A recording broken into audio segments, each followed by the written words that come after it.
Que máis ten? Sen outras pistas carecemos de alternativas. Pois aí vou eu. Non me colle na chencha que non haxa máis pistas. Esa xoina moina agóchanos algo. Pois iso. Onde vas? Mentres está entretida no baño vou fedellar nas súas cousas.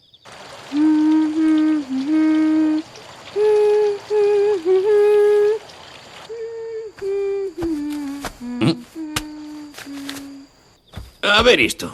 Non se mexe en propiedade allea. E a quen lle importa? A culpa é dela por non contar a verdade. Que di?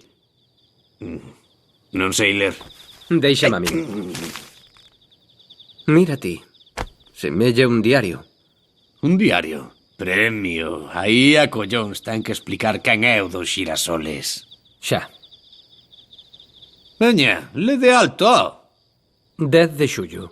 Vai sol. Hai case un ano que mamá morreu. De sempre soñei con que algún día marcharía de viaxe, pero nunca me atrevera. Así que me puxen a traballar na casa de té duns velliños.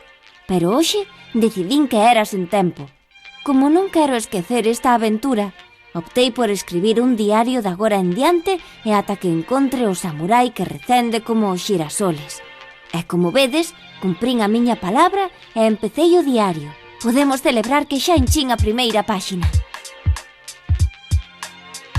Recoñezo que o feito de que a casa de té se queimase me animou, pois non me quedou outra que empezar de novo.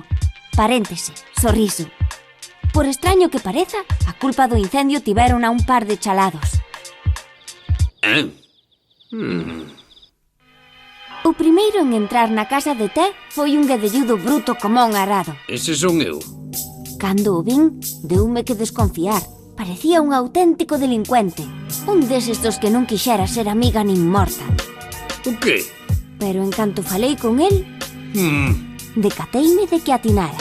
Está calada, bruxa! Como lle berras a un diario? O caso é que me vin nunha negra. Chegara o atufado do fillo do gobernador que pensaba que podía facer o que lle petase. E entón el... Unha vez empezou foi incapaz de parar. Era como se lle desen corda. Se sei que se poñía así, case prefería aturar o fillo do gobernador. Ainda por riba. En plena liorta, apareceu pola porta outro home, un de melena lisa e lentes. Agora vas a partir. Pareceume guapísimo, non como o bandallo do primeiro. O que? Pero en canto se meteu na barafunda tamén non houbo que no parase. Parecen completamente distintos, pero poida que no fondo sexan idénticos. Pero esta que di? Compararme a min? Con este chichiriqueiro. Total, por trapos ou farrapos, cando me dei de conta, estaba de viaxe con estes dous de acompañantes. E fin. 11 de xullo. Vai sol.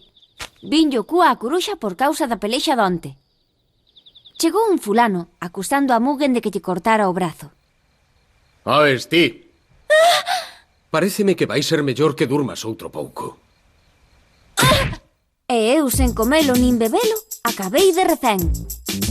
Pero como amarrara unha mona fina, non me acordo de nada. E fin. Como? E xa está? Foi breve.